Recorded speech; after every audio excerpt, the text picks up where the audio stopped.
Buenas tardes a todas y a todos. Vamos a dar inicio a una nueva sesión de nuestra aula virtual de formación. Hoy con un queridísimo ponente para mí, el profesor Miguel García Baró, que es miembro de la Real Academia de Ciencias Morales y Políticas en Madrid. Ha sido profesor de filosofía toda una vida, en la que ha educado a generaciones y generaciones de personas que querían hacerse las preguntas por lo más importante, por las cosas más importantes y por la más importante de todas las cosas.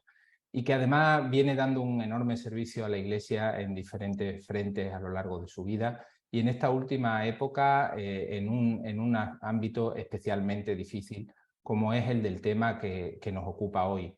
A la sesión de hoy le hemos puesto por título El proyecto Repara y los abusos sexuales en la Iglesia, y como todos sabéis, pues es un tema candente a todos los niveles, tanto desde el punto de vista intraeclesial como de la imagen externa de la Iglesia, incluso a niveles eclesiológicos. Tiene que ver con la comprensión de la figura del sacerdote, el celibato, la sexualidad y tantas otras cosas sobre las que seguramente Miguel nos va a hablar en estos minutos que tenemos por delante.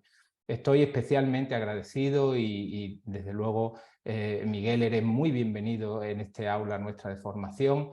Y bueno, sin más, pues darte la palabra para que todos los asistentes que hoy estamos aquí y después la gente que pueda ver este vídeo a través de nuestro canal de YouTube, pues pueda disfrutar no solo de tu sabiduría, sino de tu experiencia, que desde luego no envidio en absoluto en este campo. Muchas gracias, Miguel, bienvenido y adelante. Bueno, pues muchas gracias a todos y en especial a ti, Juan Diego, que eres una persona a la que tengo tanto aprecio en todos los sentidos y tanto afecto. Bien, vamos a ver. Este tema se puede abordar desde bastantes puntos de vista. El más importante es el que está recibiendo, el tratamiento que está recibiendo por parte del propio Papa. Porque lo que tenemos es que considerar que aquí no se trata de analicemos que hay 3 o 4.000 manzanas podridas dentro de una enorme cesta de manzanas, aislémoslas, cambiemos el procedimiento del tratamiento que se les da cuando cometen algún crimen. Realmente de eso se trata, porque hablamos de abuso, pero no es abuso, es agresión. Realmente abuso indicaría que hay un uso bueno y un uso malo de algo, y esto es una agresión simplemente, y muchas veces un verdadero crimen. No, la cuestión no es simplemente esa, una cuestión terapéutica y delimitada, sino que esto supone realmente una crisis, un momento de crisis y por tanto también de oportunidad para el crecimiento, la depuración, la sanación de cosas que son sistemáticas o, como ahora se suele decir, sistémicas en la Iglesia. Es decir, que por eso, en vez de ver el problema aislado en víctimas y victimarios, yo creo que lo que hay que hacer es sobre todo verlo dentro de una peculiar dinámica que en España estamos menos acostumbrados a tratar, a planteárnosla, aunque un poco lo acaba de sugerir ya Juan Diego, que es una crisis como esta supone fundamentalmente que ha habido un mal uso de muchas cosas, entre otras del poder y también del modo de educar a los clérigos dentro de la Iglesia, y por tanto es una tensión que requiere una especie de descarga, de complemento, de verdadera curación sistemática también, que es de lo que se trata cuando hablamos hoy de sinodalidad. Son los dos polos. Crisis.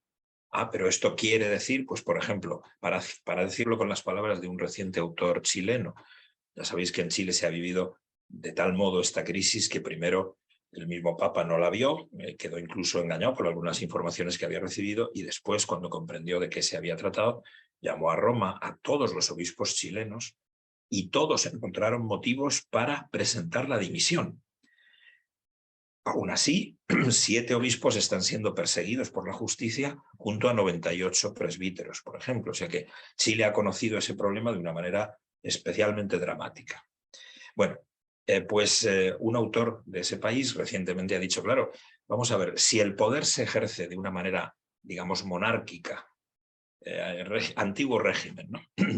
Entonces hay la dificultad de que al final todo el mundo termina de alguna manera contagiado por una especie de complicidad, porque se impide a la gente denunciar cuando hay que denunciar.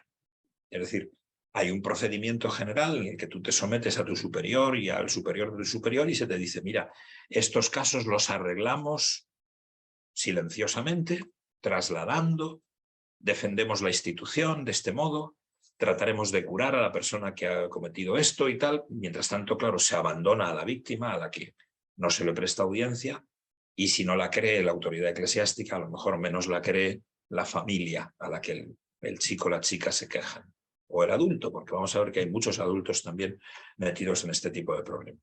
Si tú ejerces así la autoridad e impides, por lo menos haces una presión muy fuerte para que nadie saque la cabeza y denuncie, cumpla, digamos, con su conciencia personal por encima de esta especie de asalto al fuero interno, que realmente es ejercer así la autoridad, entonces cometes el tremendo error de hacer que todo el mundo, de alguna manera, se vuelva cómplice. Entonces, esta situación a veces se expresa de las maneras más dramáticas y casi, en fin, obscenas, desde luego chabacanas. Una anécdota de hace 2 meses, cuando fuimos a hablar, mi mujer y yo, mi mujer escucha duelos en Repara y fuera de Repara, y yo simplemente organizo esto, que es un proyecto de la Archidiócesis de Madrid, que luego lo explico un poco más. Fuimos al Seminario Conciliar. En el Seminario Conciliar se están empezando a hacer esfuerzos, pero todavía evidentemente la educación afectivo-sexual es muy deficiente, yo creo. También lo creen de alguna manera muchos de los obispos españoles, que bueno, dediquemos al seminario más atención. Pero en fin, 6 horas solamente en el último curso, un año sí, otro no, de información sobre Repara y sobre lo que hace Repara. Bueno, pues aprovechamos esas 6 horas, fuimos mi mujer y yo 2 horas, estuvimos hablando, la recepción fue muy buena, cada año es mejor, porque al principio parece estáis removiendo un problema que en realidad no existe, nos estáis poniendo a los pies de los caballos, frases oídas muchas veces, ¿no? Pero claro, a medida que vemos que aumenta el tamaño de la cuestión, que en todos los países hay pues comisiones que investigan y que sacan realmente a la luz una cantidad de problemas terribles, pues entonces, claro, ya no es ni de buen tono ni tampoco es, no, nunca ha sido justo, pero ahora ya se convierte en una barbaridad intentar refrenar el impulso de lo que significa un proyecto como Repara, una comisión como Repara. Entonces se nos acoge bien y cada vez se nos acoge mejor en esos ámbitos, y después el rector del seminario vino a uno de los encuentros que hace Repara con antiguas víctimas que ya son ahora escuchas de nuevas víctimas, etc. Pero en ese encuentro nos encontramos vimos que había un chico joven, catequista, en un barrio extremo de Madrid, un barrio pobre, y entonces pues el chico es solo diácono, pero bueno, a veces los diáconos en algunos de estos seminarios se visten ya como si fueran curas, ¿no? Bien. Y entonces nos dijo, yo no me lo tomo a mal, pero ¿sabéis cómo me llaman en mi barrio los chicos a los que doy la catequesis? Me llaman el pederasta. Pero hombre, pero ¿cómo no te lo vas a tomar a mal? No, no, si ellos no saben lo que significa. No, claro, pero ese es el ambiente que hay en la calle, en ese barrio. Eso es lo que sus padres y la gente dice en la calle sobre cualquier cura vestido de cura, cualquier cura que identifiquen como tal. Y entonces, claro, los niños no saben en qué sentido emplean esa palabra ni qué significa, pero eso es ya un dato verdaderamente dramático. Hace un par de años en Madrid hubo una explosión en una parroquia, en La Paloma. Murieron algunos jóvenes y 2 de ellos eran sacerdotes. Eran sacerdotes que estaban vinculados al movimiento de los Kikos, al movimiento neocatecumenal. Entonces yo no uso redes sociales porque si no, en fin, anónimos e insultos que ya le llueven a otros, al obispo, a tal, a cual, pues yo prefiero al menos no tener eso. Pero alguno de mis hijos que sí las usa me dijo, oye, aquí dicen, pues mira, 2 pederastas menos. Esa es la consideración gravísima a la que se enfrenta de una manera pues casi cotidiana la transmisión del evangelio, no ya la organización eclesial, la transmisión del evangelio, es decir, una fuente de esperanza para un mundo sin esperanza, que es de esperanza y de justicia absolutamente esencial. Por eso, ahí la respuesta, ya digo, no es simplemente, oye, cambiemos de sistema, porque hasta ahora es verdad que incluso los archivos de muchas diócesis están vacíos porque no había un tratamiento específico de estos casos, sino más bien encubrimiento, disimulo. Ábrannos los archivos secretos si es que no hay archivo secreto o es que no hay nada en el archivo. Eso es lo más probable en muchísimas diócesis. No, ahora la cuestión es tenemos que cambiar, entre otras muchas cosas, una cierta parte de la comprensión de la Iglesia, que es a lo que el Papa está llamando clericalismo. A mí la palabra me parece insuficiente, porque eso, pues, bueno, parece que es solo, pues, que es una cuestión de sacristías y de religiosos y curas, y no es eso, es una cuestión que nos afecta absolutamente a todos, también al laicado. Pero para decirlo de un modo muy breve, la cuestión es una de las causas de que esto se haya producido así, de que haya habido un libro de un investigador francés con 2000 páginas, ¿no? Sodoma, referente a la Curia Vaticana, y otros, donde se encuentran unos porcentajes disparatados de, bueno, homosexualidad activa. Yo no tengo absolutamente nada contra la homosexualidad, pero cuando se trata de una, en fin, de un tipo de casi de sociedad secreta que se vincula para cosas que también tienen que ver a veces con abusos, pues es gravísimo.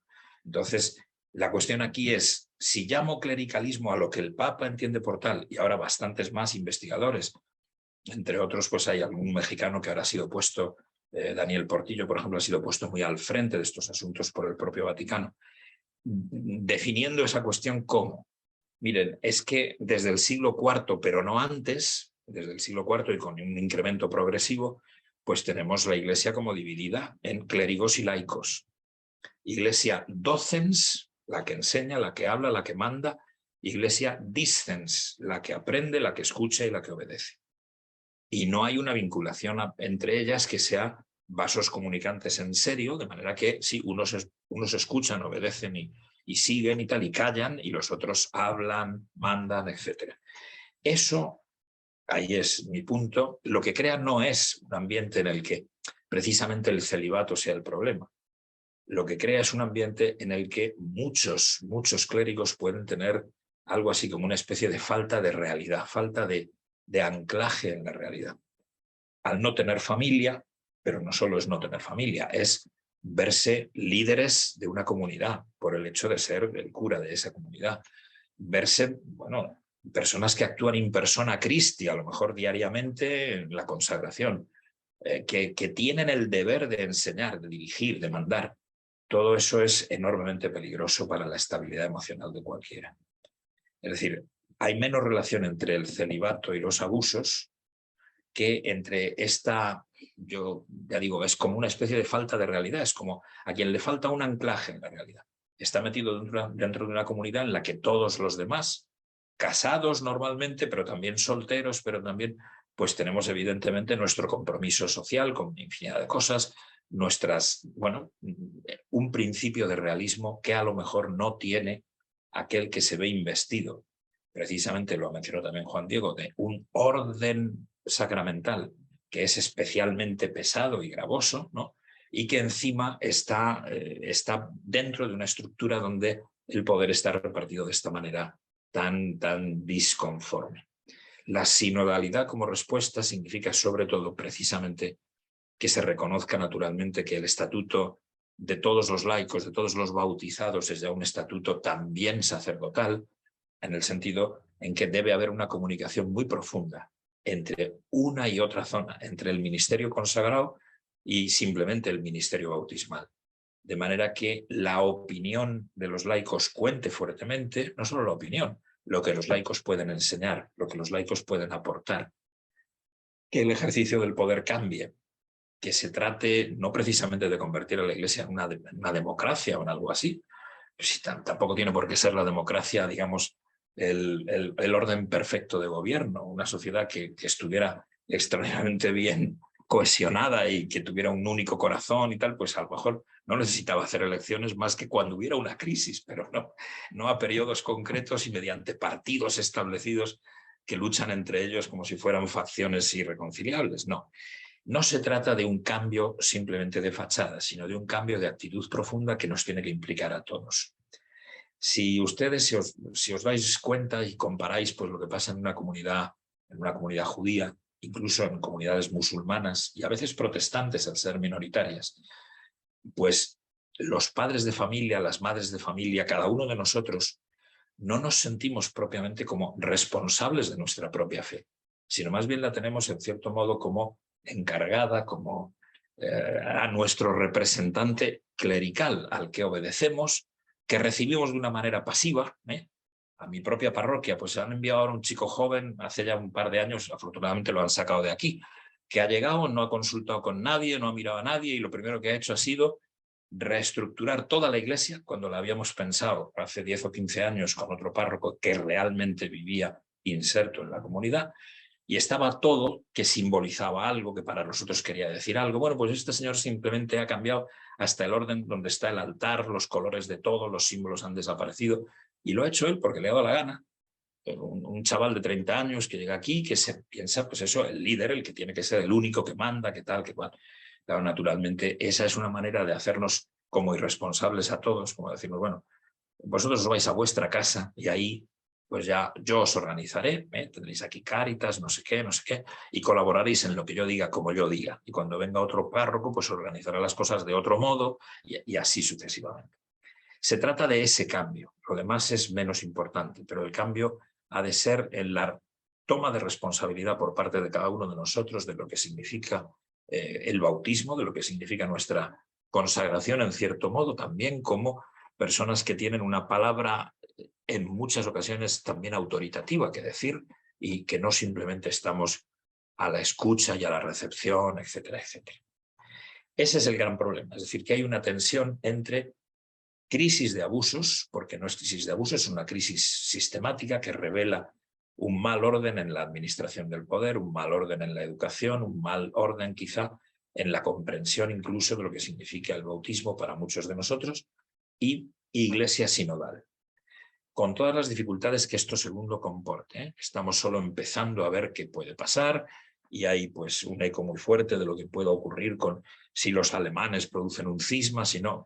Esas son cuestiones, digamos, secundarias. Lo que es importante es que todos nosotros nos responsabilicemos de, bueno, en cierto modo, dirigir la iglesia, de colaborar en la dirección de la iglesia y de tomar sobre nosotros responsabilidades que si no se nos van a dar, tenemos que exigir. Y eso por la salud de todo el cuerpo y en especial por el anclaje en la realidad de estos pobres clérigos que muchas veces no han recibido una educación suficiente y que tienen sobre ellos una carga de autoridad probablemente exagerada. Hay afortunadamente ya muchos estudios de psicólogos, sacerdotes que han intervenido mucho tiempo en grandes seminarios, sobre todo en el seminario de Milán. Estoy pensando en un determinado autor que tenemos traducido en España y que dice, señores, comprendamos bien qué significa la castidad. La castidad lo que quiere decir es el servicio radical a todos, la pérdida de un egoísmo que a uno le haga tener pues una vida en la que está plenamente a disposición de la comunidad, pero plenamente, que es un don de sí mismo radical que, entre otras cosas, implica el ser capaz de recibir, no solo el ser capaz de dar, sino el ser capaz de recibir de la comunidad. Bueno, esta comprensión de la castidad se diría, vamos a ver, es que la contención sexual es un asunto privado, la castidad es una virtud social y la castidad aceptada como virtud social supone esta transformación de la propia vida como un don para todos y una capacidad de recepción también por parte de todos. Por ejemplo, así ha ocurrido ahora con un libro importante que tenéis publicado en la BAC, que, fijaos, es el prior de la Gran Cartuja, que es uno de los religiosos que está más obligado al silencio en el mundo entero. Pues, sin embargo, el prior ha dicho, tengo que hablar. Y entonces ha escrito un libro con una serie de colaboradores sobre riesgos y derivas de la vida religiosa. Para decirlo muy brevemente, ese libro, ya digo, está en la BAC y es un libro, yo creo, un poco de lectura casi obligatoria, sobre todo para consagrados, para religiosos. Pero viene bien, yo creo, en todos los sentidos, ¿no? Pues es un libro donde se ve muy bien que, claro, la gente que se convierte, que quiere dedicarse a la misión de la Iglesia fuertemente, incluso se consagra a una comunidad, tiene un ímpetu personal enorme, pero resulta que necesita una paternidad espiritual irremediable, porque eso está en la lógica misma de la encarnación. Entonces, entra, por ejemplo, en una comunidad, es el ejemplo más fácil, pero podría ser cualquier converso, ¿no? Entra en una comunidad y necesita un padre espiritual, pero ese padre o esa madre espiritual tiene un riesgo enorme. tiene experiencia, debe dirigir a otra persona, pero lo que debe es promover la libertad de esa persona, hacer que su espíritu florezca plenamente. Imaginen lo que es, esto está escrito en un libro de una religiosa, que creo que está mencionado en la bibliografía que les he pasado. Imaginen lo que es que una llegue y la maestra de novicias le diga el primer día: yo soy santa. A ver cómo va a continuar el noviciado en esas condiciones. Yo soy santa y más que lo voy a ser, y más claro. Es decir, el riesgo enorme de que se produzca una toma de control de la conciencia de otra persona. Que no se trate solo de enseñarla en la oración, en la regla, en las reglas ascéticas de las comunidades, no, sino que de alguna manera se quiera dirigir su vida, no solo en lo que hace a la espiritualidad, a los modos de la espiritualidad en que quien tiene más experiencia puede intentar transmitirla, sino a apoderarse de la conciencia de otro. Eso, por ejemplo, es una deriva, es un riesgo que está siempre en las puertas mismas de la dedicación de la gente más entusiasta a la causa de la religión, si se adopta precisamente además pues, la entrada en una comunidad religiosa. Eso simplemente para que nos demos cuenta de que la paternidad espiritual tiene que existir, pero la paternidad espiritual se puede ejercer por exceso o por defecto mal. Y es un asunto muy grave, nos concierne a todos los que hemos sido profesores, toda la vida hemos tenido paternidad espiritual de alguna manera, aunque quizá no en asuntos de tal gravedad, pero a veces sí en asuntos de esta gravedad. Y esto nos pone sobre la pista de un problema que ya no es sistémico, aunque un poco también, sino fundamentalmente psicológico, que ha sido visto desde hace unos 30 años, pero que para muchos de nosotros es un descubrimiento más bien empírico, una vez que desde hace 4 años, por ejemplo, nos hemos empezado a tener que meter en estos asuntos, pues porque a mí me lo ha pedido directamente el cardenal de Madrid y yo no me supe negar por razones que después explico, ¿no? Porque parece que lo normal sería, hombre, si ustedes han liado un problema tremendo, pues empleen a algún cura que limpie la casa, ¿no? No a mí, pero veremos que hay razones muy fuertes, precisamente también, si quieren ustedes, sinodales avant la lettre, que me hicieron decir que sí de una manera prácticamente inmediata, ¿no? Lo tenía pensado sin saber que ese encargo se me iba a hacer nunca.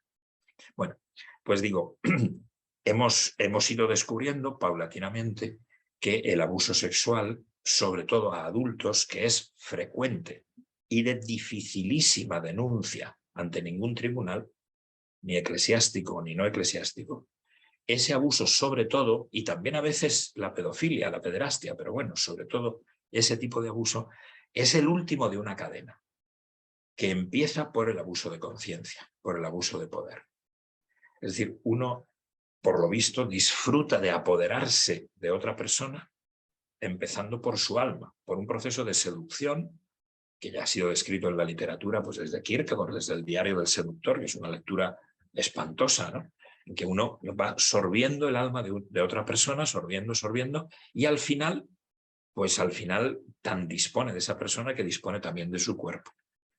Pero es un proceso de chupar el alma, como se dice en México, de las brujas, que es extraordinariamente duro, es largo y acaba, en cierto modo, con una persona porque puede empezar simplemente por el abuso de poder, pero sus aspectos más terribles son el abuso de conciencia y lo que de un modo más técnico llamamos el abuso espiritual, que es reemplazar con la propia la voz del espíritu.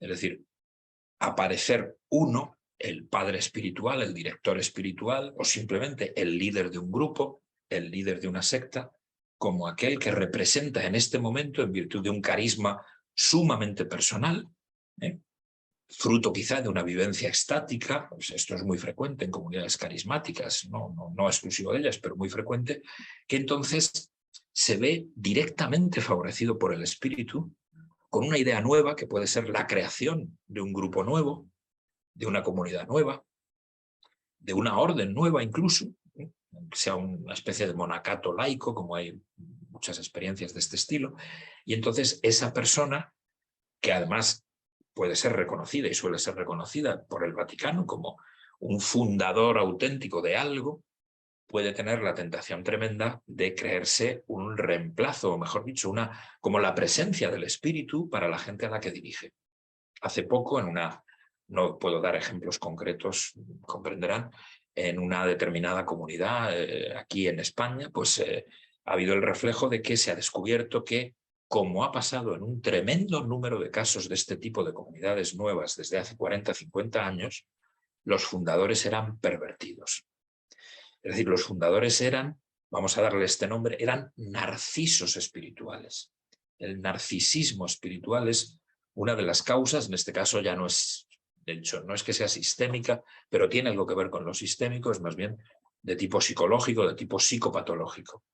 Pero el narciso espiritual es precisamente una persona que se cree, digamos, afectada directamente por el espíritu y por tanto en un tipo de relación incluso mística con la gente a la que dirige. Esto es repugnante y les ahorraré textos repugnantes, si alguno voy a tener que publicarlo en alguna parte y tal, pero... Y entonces, vamos, tiene esa relación que, por ejemplo, ha hecho decir, bueno, hay una persona muy conocida, un artista, bueno, este nombre, bueno, lo ahorro porque si no lo saben, yo se lo preguntará a Juan Diego, que tendrá el deber de decirlo como amigo muy directo e inmediato de ustedes, pero claro, un artista que se ve inspirado por el espíritu de tal manera que es capaz de decir, pues claro, es que mis manos y mis ojos son puros, incluidas mis manos. Y ya de paso, la imagen de la Trinidad puede ser hacer un trío. Cosas de este orden han ocurrido, están ocurriendo y están saliendo a la luz. En la comunidad a la que me refería antes, lo que se descubrió es que el fundador había utilizado a un grupo de las primeras religiosas que se habían dedicado pues como una especie de odaliscas, o sea, las había empleado, bueno, usando de ellas en todos los sentidos. Cuando la comunidad descubre eso, claro, hay una reacción, una parte sana, grande de la comunidad dice, pero ¿qué ha ocurrido aquí? Porque no es ya solo el caso de los legionarios de Cristo, de Caradima en Chile, o sea, los casos más conocidos, sino también esto más modestamente nos ha afectado. Y entonces vienen escritos de defensa de la zona tradicional de esa comunidad, donde esta es frase leída por mí en un documento oficial que me trasladó una de las personas que ha tenido que salir de la comunidad, en que se dice, al padre le debíamos todo. O como me contó un novicio de un monasterio español, el pobre echó a correr desde ese monasterio, pasó por la Universidad de Comillas, yo había sido su profesor, me contó esto y siguió corriendo hasta llegar a los antípodas, o sea, vive en Taiwán. Bueno, estaba en el monasterio, pues el padre el maestro de novicios, pues una noche llega a su cuarto, lo compartimos todo, el cuerpo es lo de menos, compartámoslo también. Claro, esa es la idea. Eso es lo de menos. Estamos en una comunidad de orden prácticamente místico, en donde el representante del espíritu se ve tan lleno de poder, tan lleno de fuerza, tan lleno que absorbe otras almas.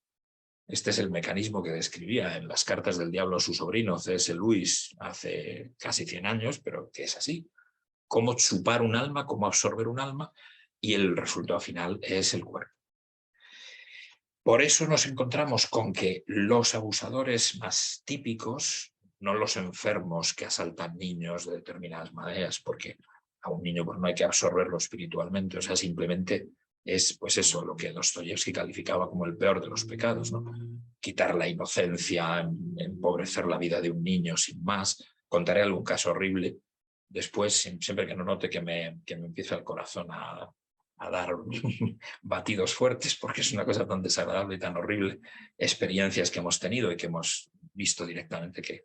Pero, si no, ocurre que el abusador en estos casos es más bien un líder, un cura conocido, un cura que predica, que tiene mucha actividad social, que incluso puede haber escrito o hablado algo bastante bien sobre los abusos.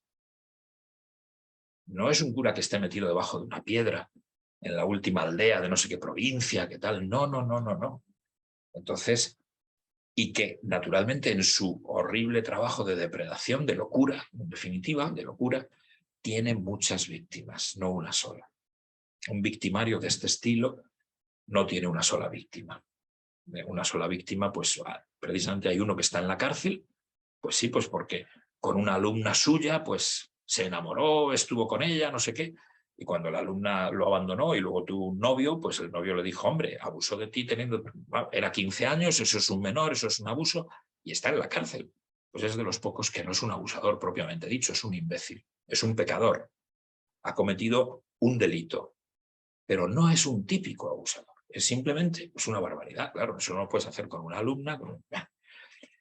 Por eso el problema está aquí, se nos va abriendo en un enorme abanico de problemas todos juntos. Está el problema sistemático, a eso no puede colaborar, reparan, por ejemplo, este grupo, más que como un poquito de levadura en la masa, pero una levadura que puede servir, puede tener éxito. Porque el problema entero se nos presenta diciendo, bueno, hay ciertos casos de psicópatas que localizan a lo mejor, esta es una frase muy asquerosa, pero que es de un testigo, ¿no? Localizan a lo mejor en su clase, cura de un colegio, ya está muerto, pero ha sido muy conocido, pues aquel niño cuya madre no se va a fijar en que lleve los calzoncillos ensangrentados, tal cual. Dicho por la víctima. 40 años después, la víctima está hipersexualizado, ha perdido el control sobre sí mismo por completo, lleva 40 años de psiquiatra. Bueno, pues claro, pues es un caso de psicopatología evidente, total, absoluta, ¿no? Reemplaza a un niño por otro, tal, no reconoce nada, no. Bueno, claro, ahí, pues ¿qué ha habido? Sí, una absorción. No, ha habido simplemente un pecado monstruoso que es de esperar que no hayan encubierto muchas personas, aunque claro, en un colegio a las 4 de la tarde, en fin, es muy difícil que no se vea nunca entrar y salir, en fin, bueno, dejémoslo porque eso ha pasado, lo que pasa es que sigue habiendo casos ahora, pero en fin, ese es un caso histórico, muy conocido. Bueno, ahí realmente lo que tenemos es simplemente eso, un enfermo muy grave. Pero este enfermo muy grave nos muestra otra zona del problema. ¿Se fijó en ese niño porque era vulnerable? Sobre esto hay que tener mucho cuidado. Todos somos vulnerables. Ciertamente, hay casos en que se es mucho más. Piensen que hemos tenido un abuelo violando a su nieto síndrome de Down. Imaginen lo que eso significa. Ya ha dicho doña Lola que, en fin, si a mí me dan palpitaciones, pero pasa eso. Entonces, pero bueno, vamos a ver, ¿esto qué demonios significa? ¿Qué locura es esta? No, la idea, que es muy importante desde el punto de vista de las víctimas, no es que hay personas que como son vulnerables por eso se las hace víctimas. No, todos somos vulnerables y de repente surge la victimación, es decir, surge la agresión. Y eso en los casos de los adultos es muy evidente. A lo mejor la agresión ha surgido no precisamente porque tú seas vulnerable, sino porque eres más guapo o más guapa.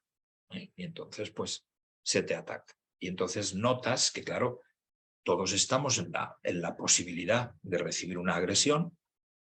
Las agresiones, pues bueno, como se asaltan mi casa conmigo dentro, que ya ocurrió, bueno, pues te dejan una huella, claro, entonces cada vez que hay un ruido por la noche pegas un bote en la cama. Este otro tipo de agresiones dejan unas huellas que no tienen ninguna comparación con las de otro delito de lo que se encarga el Código Penal. No, esto no. En niños y en no niños, porque tenemos algunos libros ya publicados importantísimos de, el título de uno, adultos vulnerados en la Iglesia, para mostrar que no es que como son vulnerables, porque si no, la víctima empieza a preguntarse ¿por qué a mí? ¿Qué tenía yo? ¿Qué he hecho yo? ¿Atraje yo? ¿Consentí yo? Y ahí tenemos un dédalo, un laberinto psicológico del que es dificilísimo librarse. Por ejemplo, este caso cruel al que me he referido ya en un colegio hace 40 años, se trataba de un monstruo al que yo conocí y de ese monstruo yo salí huyendo. Es decir, me llevó un amigo mío porque era un gran líder, aquel señor, un gran líder de determinada orden de enseñanza, ¿no? Entonces, pues nos fuimos aquí a la Sierra de Madrid, vas a conocerlo, el padre, no sé qué, tal. Y yo vi allí, yo no sabía entonces, con 14 años, yo no tenía ni idea no sabía que existía nada de todo esto. Pero yo vi un monstruo y cogí el primer autobús y me volví a mi casa. Bueno, pues en este caso, se descubre una cosa que es fundamental en el abuso profundo, y es que ese niño, esto me lo contó directamente, estábamos 3 allí, 3 de Repara, cuando empezaba además la pandemia. El hombre vino a vernos a decirnos que éramos unos imbéciles, que íbamos a lavarle la cara a una institución asquerosa, toda corrompida y tal, y a la vez nos besaba, o sea, estaba como loco, en fin, estaba indignado y luego nos abrazaba, nos besaba ahí con las mascarillas intentando no contagiarnos, daba igual, daba completamente igual porque aquello no tenía ni orden ni concierto y era una cosa desesperada, ¿no? Pero se le escapó algo con lo que yo me quedé, que era la clave de todo el asunto. Ese pobre niño, que estaba justo entre la infancia y la adolescencia, se dio cuenta de que la única persona a la que le importaba en el mundo era aquel cura. Este es el caso durísimo del frecuente, horriblemente frecuente abuso intrafamiliar. Aquella persona en la que tienes que tener toda tu confianza para que te eduque, para que te guíe, para que te escuche, para que te quiera, se convierte de repente en el depredador. Y como comprenderéis, eso deja unas huellas imborrables. Los 2 casos más dramáticos son evidentemente el director espiritual, pero es que hay directores espirituales, y yo he recibido casos, que han violado a la gente a la que dirigían, y los padres. Son los 2 casos más graves, más duros.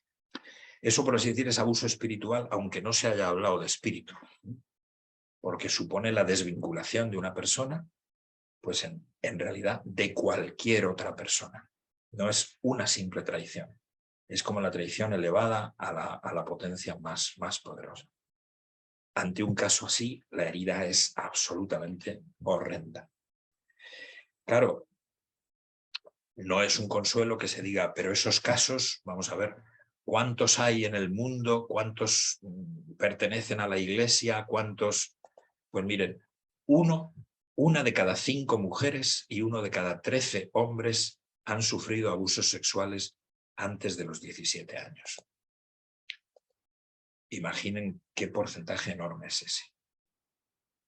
Y ahora vean por qué nació Repara y por qué acepté yo esto. Pues porque el arzobispo de Madrid, que esperemos que no salga de repente, bueno, ya tiene la dimisión presentada y todo esto, la edad, y yo temo, claro, puede pasar cualquier cosa, porque, en fin, esto tiene un estatuto jurídico sumamente débil, es simplemente pues una organización que depende por completo del arzobispado, en fin. El dinero lo recibimos de unos pañeros holandeses, o sea, es una cosa completamente disparatada. La diócesis lo que pone pues, es unos locales que están muy bien, que pertenecen a Cáritas, etcétera, que están aislados del propio obispado, unos locales estupendamente bien insonorizados, aislados y llenos de pañuelos para llorar, es lo que hay fundamentalmente en esos despachos. Bueno, la idea curativa por la que Repara está siendo ahora ya pues, replicada en la diócesis de León, en la diócesis de Teruel, en algunos otros lugares, es que, me dijo el arzobispo, se trata de una enfermedad, como tú ya sabes, social. La Iglesia no puede atender solo a sí misma en este asunto. Tenemos que abrir una oficina bueno, oficina no es la mejor manera de llamarlo, de proyecto, es como propiamente se llama, en donde acojamos, no nos lancemos a investigar, nos lanzamos a acoger sin coger, ¿verdad? Como dice uno de nuestros psicólogos, acoger a una persona sin atraparla, ¿no? Tenemos que servir a la sociedad entera, porque esto es una enfermedad social gravísima.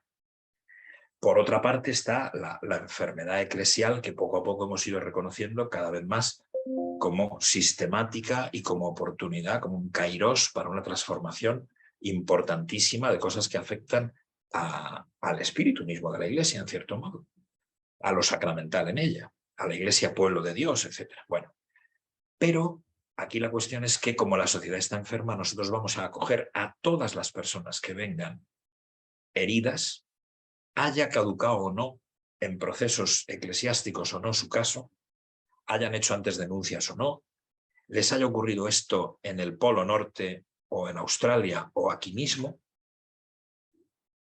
Esto sirve simplemente para que ofrezcamos un servicio de acogida, de ayuda psicológica, escucha de duelo, que es un poco menos que terapia psicológica, y luego terapia psicológica, también de consejo jurídico y finalmente de acompañamiento espiritual, si se quiere, a todo el mundo gratis. Incluso si en el consejo jurídico hubiera al final que decir, pues mire usted, este señor va a acusar a la diócesis de Madrid y va a haber que indemnizarlo. Bueno, pues la diócesis le habría proporcionado gratuitamente todo el asunto para al final terminar ella por ser condenada y tener que pagar además una indemnización. Pues muy bien, bienvenido sea, no hay problema. Eso es lo que tenemos que hacer. Empezamos a hacerlo, pero nos encontramos después con que eso no era suficiente. Igual que ha pasado con estoy también en la comisión de Ángel Gabilondo, del Defensor del Pueblo, no recibiendo a las víctimas, sino para asesorar en el informe final. Yo ya le he escrito un montón de páginas que pensaba aquí casi haberoslas leído sin misericordia alguna, nos habríamos aburrido muchísimo, pero bueno, que ya tenía el escrito preparado y alude a todas estas cuestiones, quizá luego lea algún fragmentito de él. Nos dimos cuenta primero de que concentrar esto en los casos de abuso a menores era solo dedicarse a una parte importante, pero ni mucho menos el total del problema. Para nada, para nada, para nada. Ya había habido algún libro muy importante, muy resonante, Víctimas de la Iglesia, es un libro que está ahí también en la bibliografía, muy resonante, porque era pues el testimonio de una chica que con un desequilibrio de edad de unos 15 o 20 años, con el religioso que abusaba de ella, pues que vivió durante 20 años sin conocer, sin darse cuenta de que estaba siendo objeto de un abuso radical en todos los sentidos. En todos los sentidos. De aquella persona luego a lo mejor hasta le daba los sacramentos, bueno, una locura completa, ¿no? Se dio cuenta cuando empezó a ser sustituida por otra, cuando tal, cuando cual. Y entonces entró, a ver, ¿qué digo yo? ¿Cómo denuncio esto? ¿Cómo voy a hablar de esto? No había manera, en ningún sitio. ¿A qué tribunal vas tú a decirle a un tribunal civil? Oiga, este cura se ha acostado conmigo. Yo, pues, muy bien, señora, pues nada, un amante, en fin, ¿qué quieres que le diga? ¿Qué te voy a contar, no? Si dentro de la iglesia ha tenido mucho cuidado ese señor, vamos a decir señor ahora, porque veréis que hay muchas señoras también en esto. Si decimos que ese señor ha tenido cuidado en no hacer un uso indebido de los sacramentos con su víctima, entonces, pues tampoco hay manera de condenarlo realmente. O las condenas son levísimas. 3 años fuera, ya, pero este volverá a los 3 años. Y a ver dónde se le sitúa, porque cuando vuelva a los 3 años y aparezca en una foto junto al obispo, por ejemplo, pues nosotros recibimos cartas, audios de gente desesperada, insultos, claro, bueno, pero lo que digo es que descubrimos enseguida que el problema se abría a la cuestión del abuso de conciencia, del abuso espiritual y de una mala organización del abuso de poder también. Y entonces nos encontramos de golpe enfrentados al fenómeno de que de determinados monasterios y de determinadas asociaciones religiosas, casi todas de nuevo de bastante reciente fundación, no tanto órdenes antiguas, sino más bien de reciente fundación, empezaron a llegarnos casos de gente destrozada, de gente que entre ellos no se habían puesto de acuerdo, sino simplemente pues venían y son personas que en muchos casos no terminan de reconocer lo que les ha ocurrido. Y en muchos casos, aunque nosotros ofrezcamos consejo jurídico, no quieren denunciar. Entonces, claro, entramos en un tremendo problema que hay que investigar. ¿Qué significa el abuso espiritual? ¿Qué significa el narcisismo espiritual? ¿Qué clase de teología de los sacramentos, sobre todo el sacramento del orden, se está impartiendo? Y ya como una cosa que deriva de esto, cómo se administra el poder en la iglesia, evidentemente. Pero ahí entrábamos en un campo muchísimo más amplio, que no pudimos abrir a la sociedad entera. Porque en el momento en que lo intentamos, claro, bullying, mobbing, hay en todas partes prácticamente. Ya esto no es que afecte a 1 de cada 7 mujeres y a 1 de cada 13 hombres antes de los 17 años. Es que esto es, bueno, no sé, las relaciones sociales parecen basadas en la mentira, en el abuso, en la agresión, en un porcentaje enorme. Entonces tuvimos que decir, bueno, pues Esto lo concentramos solo en lo que ocurre en la Iglesia, solo. Aún así, se necesita investigación. Entonces hemos promovido, no directamente yo, que ya estoy recién jubilado, sino una amiga alumna, pues una cátedra extraordinaria que se va a fundar con toda probabilidad en la Universidad Complutense, y que, bueno, se iba a llamar Cátedra Repara, pero para no vincular tanto una cuestión de la Iglesia a la Facultad de Educación, de Pedagogía de la Universidad Complutense, se va a llamar Cátedra Pro-Tejer, proteger. Y va a dedicarse sobre todo a la investigación en esta clase de asuntos. Y nosotros, por nuestra parte, en Repara, desde el principio dijimos, necesitamos tener cursos de formación. Es decir, ya que, bueno, Madrid es una diócesis muy complicada, muy amplia, hay 1.800 sacerdotes, yo que sé la cantidad de colegios, de órdenes religiosas que no están, claro, directamente bajo la jurisdicción del obispo, más que relativamente, en la medida en que tienen un colegio abierto aquí, etcétera. Tenemos que llegar a todos los lugares para formar. Formar quiere decir, primero, que haya la sensibilización ante lo que significa ser víctima de estas cosas, que es de una crueldad enorme, y si luego tengo tiempo entro un poco en eso. En segundo lugar, que haya no una revictimización cuando la víctima empieza a hablar. Como decían ciertos chicos a los que traté muy directamente y que me ha dejado eso una herida fuerte porque no se arregló su caso, no nos han oído, nos han interrogado. Afortunadamente eso se traslada también a los fiscales, a la policía, a las comisarías, a los jueces. No hay que revictimizar. Y he asistido muy recientemente a una reunión en la Escuela de Fiscales en Madrid, vamos, hasta con el fiscal general del Estado, estaba al final, porque quieren aprender a no revictimizar. Pero la sociedad normalmente revictimiza, es decir, los testimonios que se recogen son: nadie me creyó, nadie me cree. Desde que soy pequeña, es un testimonio concreto en el que estoy pensando, hable de lo que hable, solo estoy pensando, no me creen, seguro que no me creen. Bueno, entonces no es solo decirle a la gente, miren, aquí hay una especie de terrible océano subterráneo, no sé cómo decirlo, una cueva, un río subterráneo de dolor que implica muchísimos niños y muchísimos no niños, ¿no? En todos los órdenes, también en la Iglesia. La Iglesia es un porcentaje pequeño, pero claro, gravísimo, y que puede justamente ser aquel lugar en el que empiece a manifestarse un cambio muy profundo de sensibilidad social e incluso de, pues esto, de lo que he dicho ya, administración de poder, comprensión de lo que es una comunidad, etc. La gente tiene que saber que hay ese río profundo de dolor. La gente tiene que saber que ese dolor deja unas huellas a veces del todo imborrables, que ni la mejor voluntad del mundo consigue sanar, ni el esfuerzo de lo que llaman ahora justicia restaurativa, que eso hay que ponerlo también entre muchas comillas, porque la justicia restaurativa, si no se hace bien, beneficia muchísimo al victimario y muy poquito a la víctima. Eso hay que tener mucho cuidado con ello, no ponerla de entrada. Al final lo que tienes que hacer es llegar a un encuentro de reconciliación con el victimario para que tú dejes ya de ser víctima y el otro deje de ser victimario. Y esto puede tardar 2 años. Bueno, bien, si se hace muy bien, si no se llega allí, no pasa nada, porque todo el esfuerzo de recuperación que se está haciendo, escuchando el duelo, conduciendo psicológicamente a la víctima a su mejora, eso ya es justicia restaurativa, aunque no intervenga el victimario para nada. Bueno, entonces, enfrentados a toda esta cuestión, decimos, bueno, que la sociedad comprenda, que la sociedad reciba cuáles son los síntomas. Mamá, no quiero ir a la casa de los abuelos el fin de semana.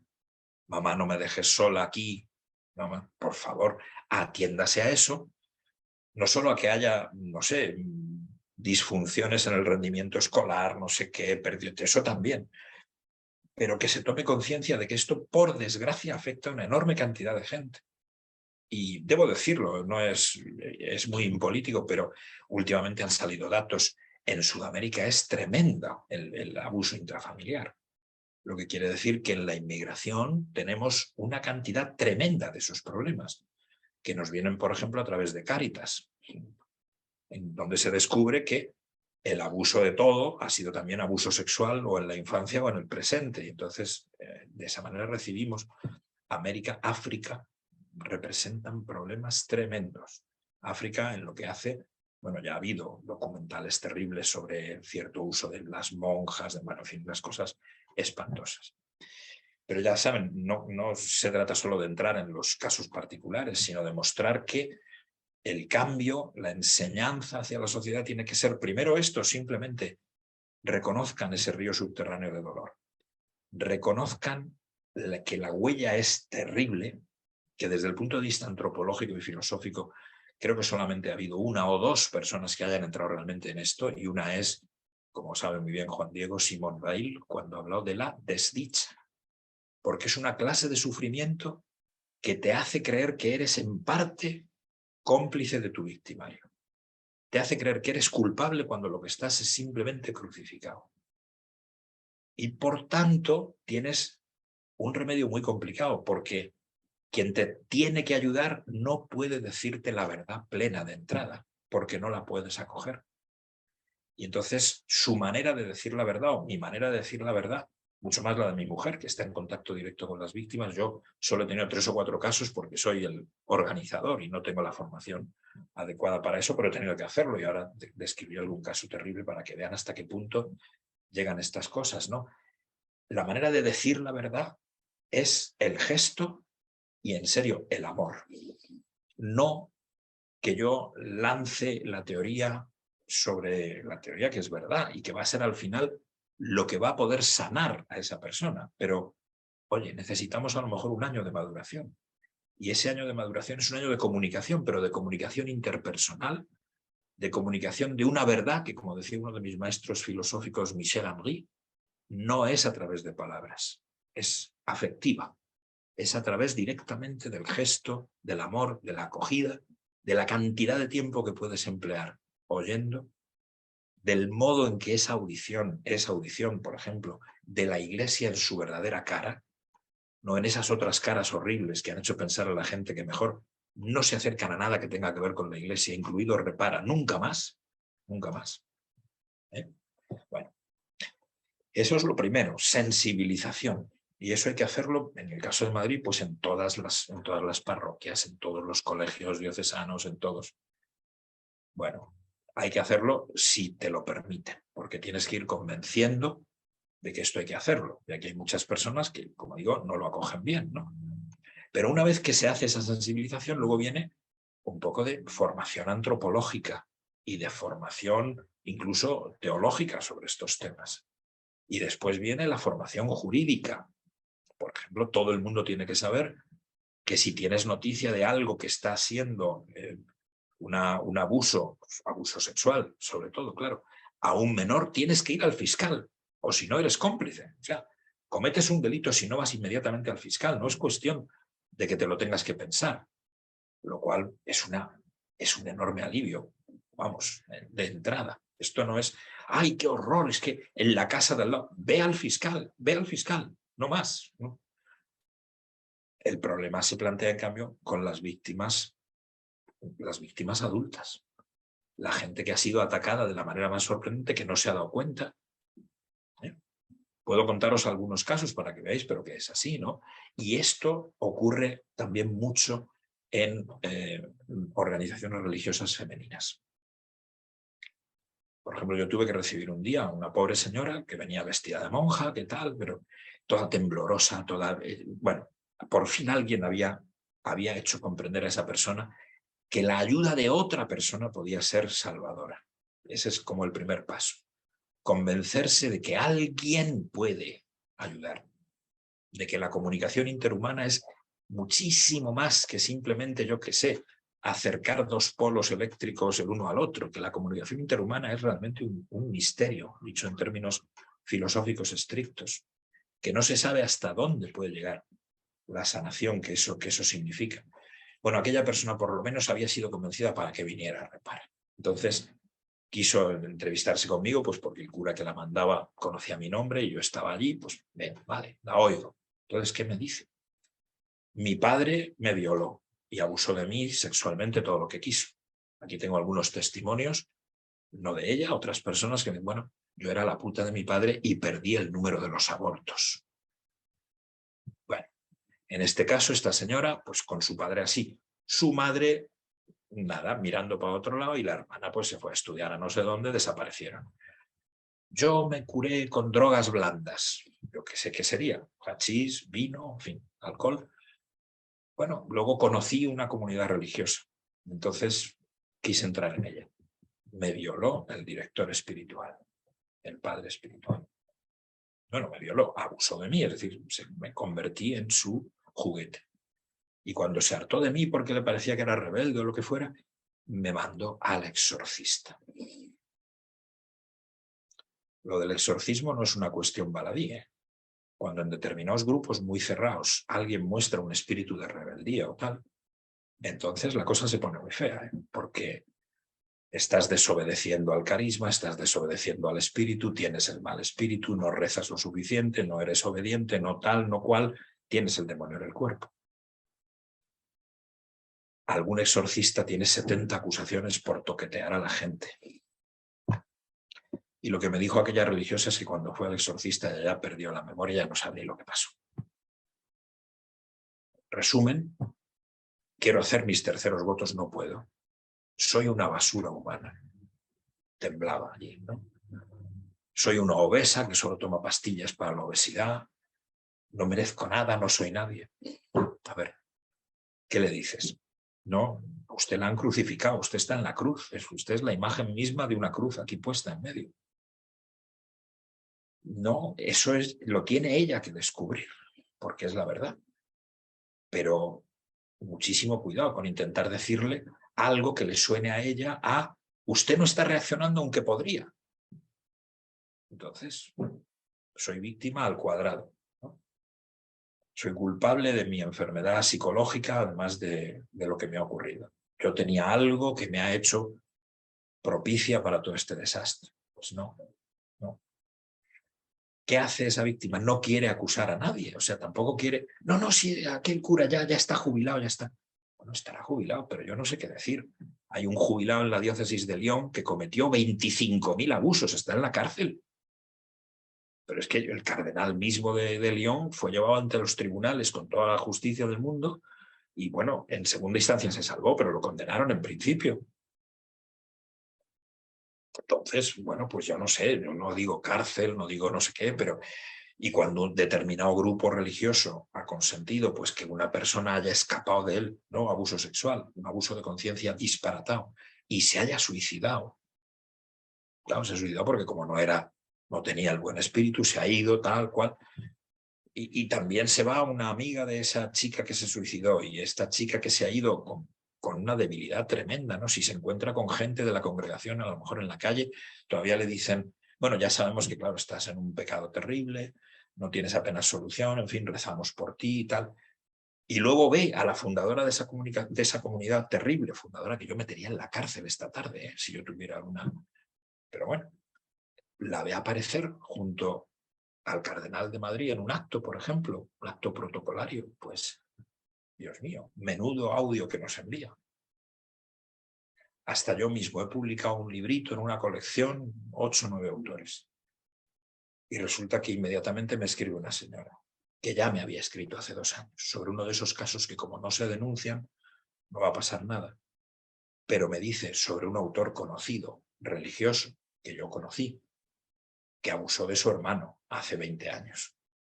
Y entonces yo no me había enterado de que ese señor escribe también en la misma colección. Y me dice, hombre, ¿usted qué tanto hace por todo esto y aparece en la misma colección junto con un abusador? Pues, mire, señora, lo siento, yo ni me había enterado de quiénes eran los otros autores de la colección. Lo siento muchísimo, en fin, yo qué sé, tal. Pero al día siguiente me reúno con unos amigos y me dicen, hombre, en la colección esa hay uno que es un abusador. Y era otro. 2. Bueno, esto que les dé una idea de lo que significa, ¿no? Tenemos al Papa absolutamente diciendo las cosas más duras que se pueden decir contra esto. Y yo estoy convencido de que hay casos que, a pesar de que parezca que le pueden llegar a través del dicasterio, no le llegan. porque siguen ocurriendo casos lamentables de encubrimiento, de disimulo, de tal, de cual. Muchas congregaciones, sobre todo congregaciones, se han puesto al trabajo y han creado pues sus protocolos, bueno, muchas veces, que es muy salvador, una instancia como ajena a la propia comunidad, en la que se pueda ir fuera de ella a pedir justicia. Por ejemplo, pues los focolares me han puesto a mí en un grupo internacional de control de ese estilo, para que las denuncias, yo no soy focolar, no pertenezco a ningún movimiento, cuando haya una denuncia dentro de los focolares, pues llega hasta nosotros, para que no quede en lo que algunas, no sé, esto es que es, nosotros tenemos ya un servicio para todo esto, sí, pero dentro de la propia congregación. Mucho cuidado, qué clase de seguridad crean ustedes ahí, porque tiene que ser seguridad primero para las víctimas, para todo el mundo, por supuesto, pero para las víctimas.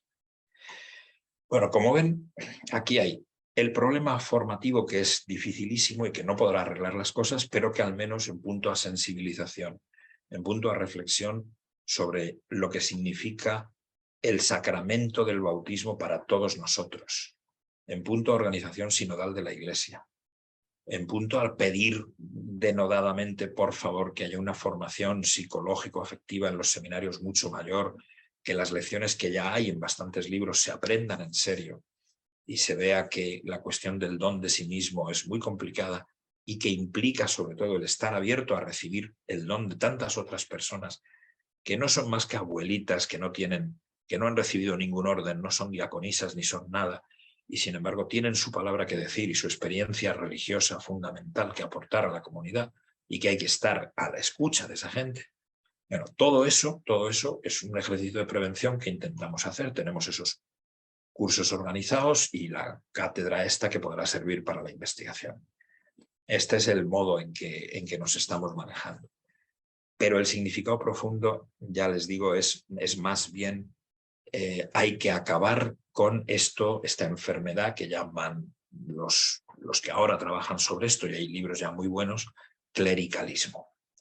Esta organización dividida de la Iglesia que no permite una vivencia de realidad plena en algunos clérigos, que puede entender en su soledad, en su no comunicación, en los aplausos que reciben, puede entender al narcisismo. Y si son narcisos espirituales y tal, la cosa puede ser terrible. Hay un libro muy importante de una chica francesa que, bueno, fue por muchas comunidades en su país en los últimos años y tal, que se llama La traición de los padres. No lo hemos traducido, estamos traduciendo bastantes cosas también en las editoriales con las que colaboramos más. PPC, Sígueme, la misma BAC que ha puesto en circulación este libro del prior de la Gran Cartuja. Y bueno, en este esfuerzo vamos viendo que, ya les digo, que se trata sobre todo de hacer que se viva este compromiso que haga que todos los miembros de la Iglesia de alguna manera se reconecten de otra manera y vivamos nuestra espiritualidad de un modo fundamentalmente creíble y directo. Es que piensen ustedes, yo creo que nunca lo hacemos. Si verdaderamente el cristianismo es la verdad, pues es la tesis más optimista que jamás haya habido sobre el ser humano.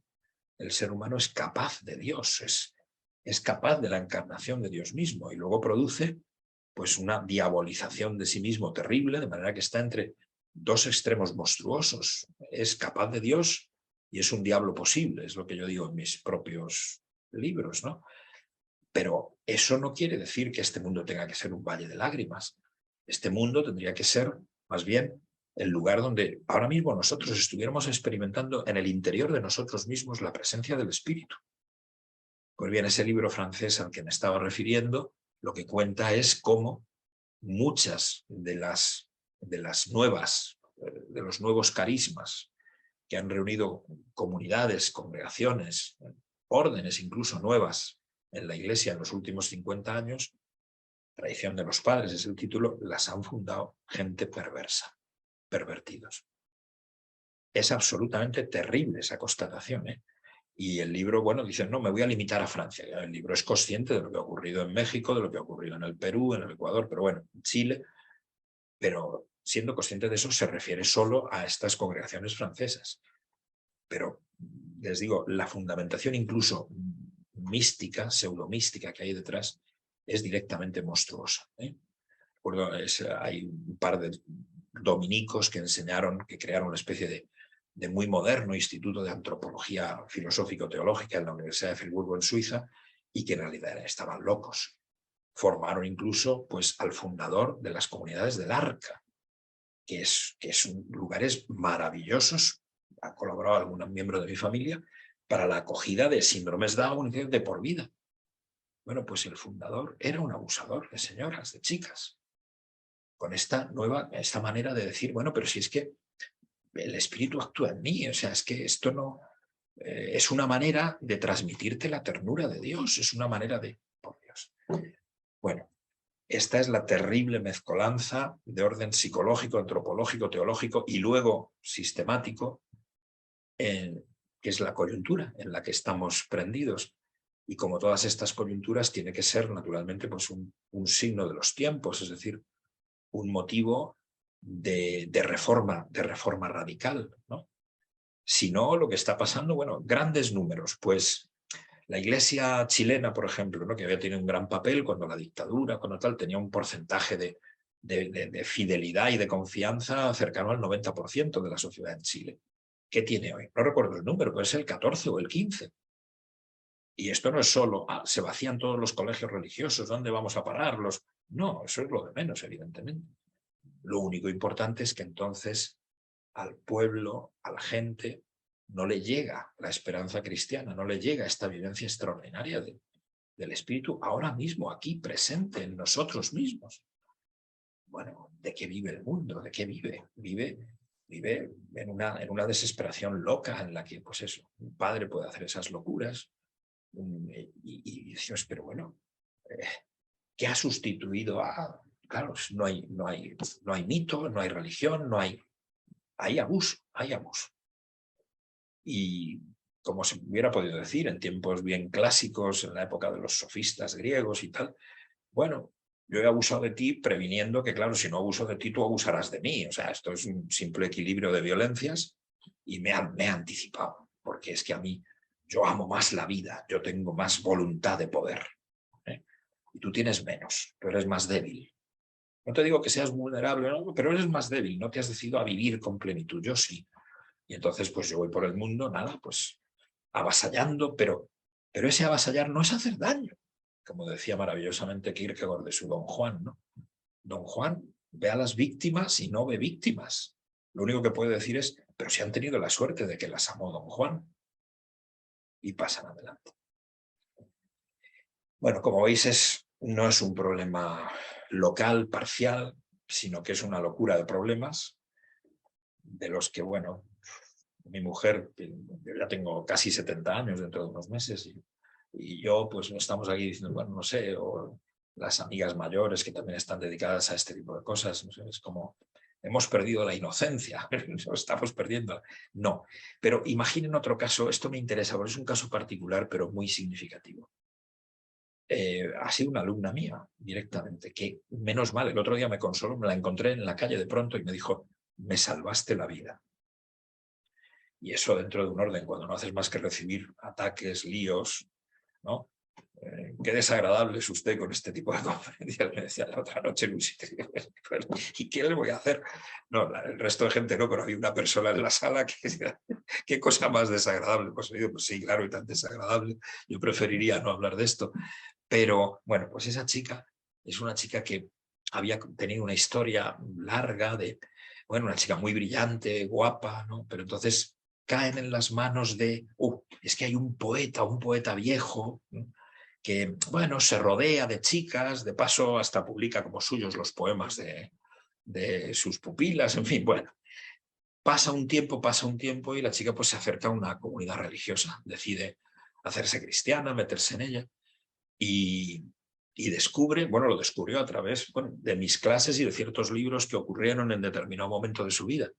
Y pues se da cuenta de lo que le está pasando.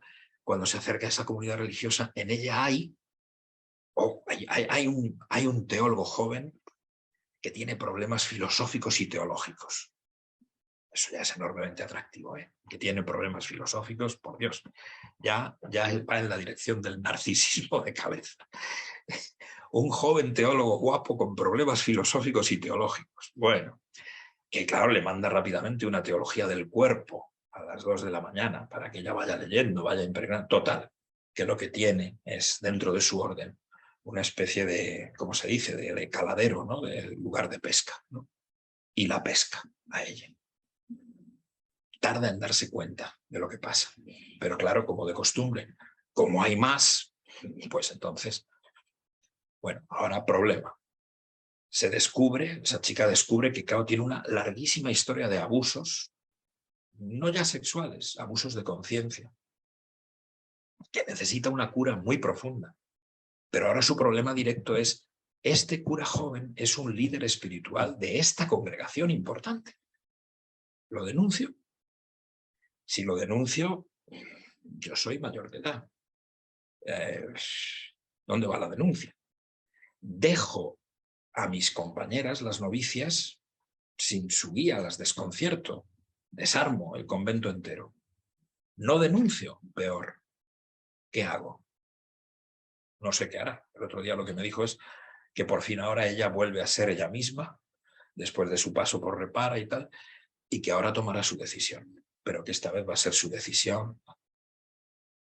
En fin, ven, pasamos de lo concreto a lo general, de lo general a lo concreto, y como en Repara no investigamos, solo recibimos, pues hombre, somos conscientes de que es un poquito de lo que se puede hacer, pero habría que hacer más, y las autoridades tendrían quizá que ponerse un poco más activas, porque cuando conocemos, hombre, el caso de este, el caso del otro, el caso que no van a ser denunciados, pues, bueno, pues yo preferiría estar cuidando víctimas y viendo estos resultados extraordinarios de que tenemos víctimas que están ahora atendiendo, después de un año, a nuevas víctimas. Es decir, que han pasado a ser cuidadores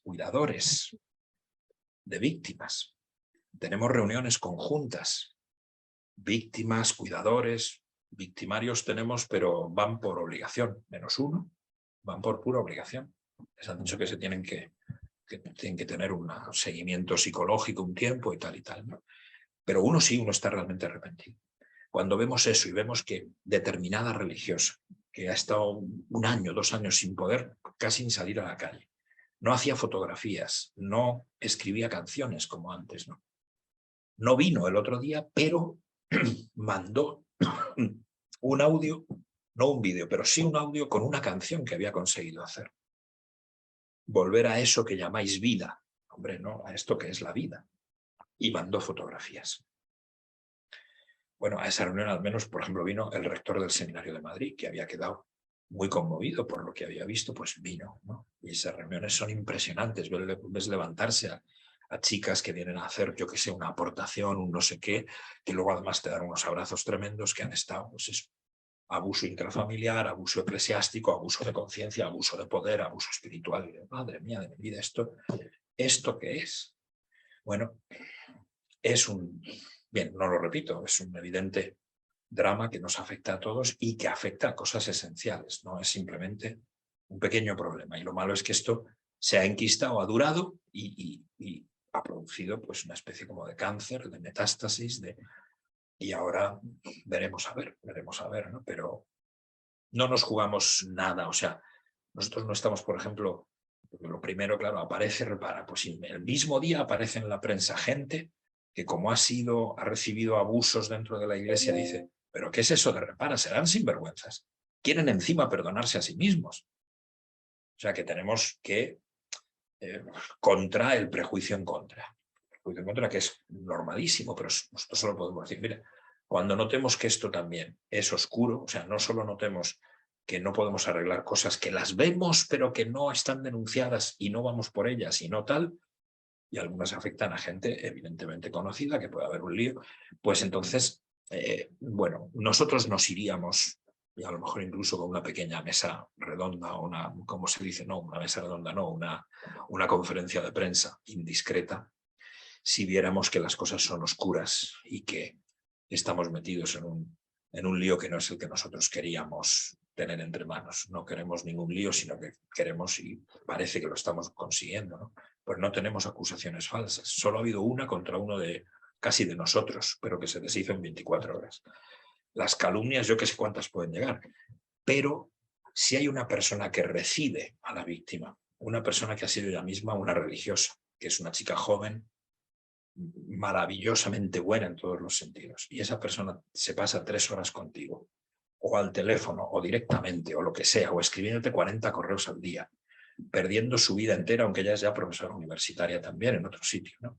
Entonces, la gente ya solo con eso, antes de que esta chica les haya mandado ni a un escucha ni a un psicólogo, esto es la primera vez en mi vida que me creen, que me reciben, esto sí es la iglesia, esta es mi iglesia. Yo no quería separarme de esto porque era ya lo único que me quedaba, más o menos, y afortunadamente no he tenido un abuso espiritual que me haya cortado definitivamente de esto. Bueno, pues vamos a ello y por lo menos, bueno, pues hemos recibido unas 500 llamadas. Habremos podido atender a casi a unas 300 víctimas primarias y también algunas secundarias, es decir, familia, gente próxima que ha quedado herida. Yo no digo que sea suficiente, pero hemos formado a unas 300 personas, muy poco, y vamos por las parroquias, por los arciprestazgos, tal, en la medida en que nos admiten. Hemos editado un librito, en la última página se pide, mire, córtela, señor párroco, y mándela como un compromiso de que su grupo, su parroquia, se compromete a esta especie de cultura de la reforma, de tal y de cual. Bueno, eso hemos tenido muy pocas respuestas, no las que deberíamos haber tenido, pero bueno, en fin, 7.000 ejemplares, se dan por todas partes. Bien, vamos a ver qué más pasa. Muy desagradable. A ver si me jubilo cuando se jubilan los obispos, a los 75 años.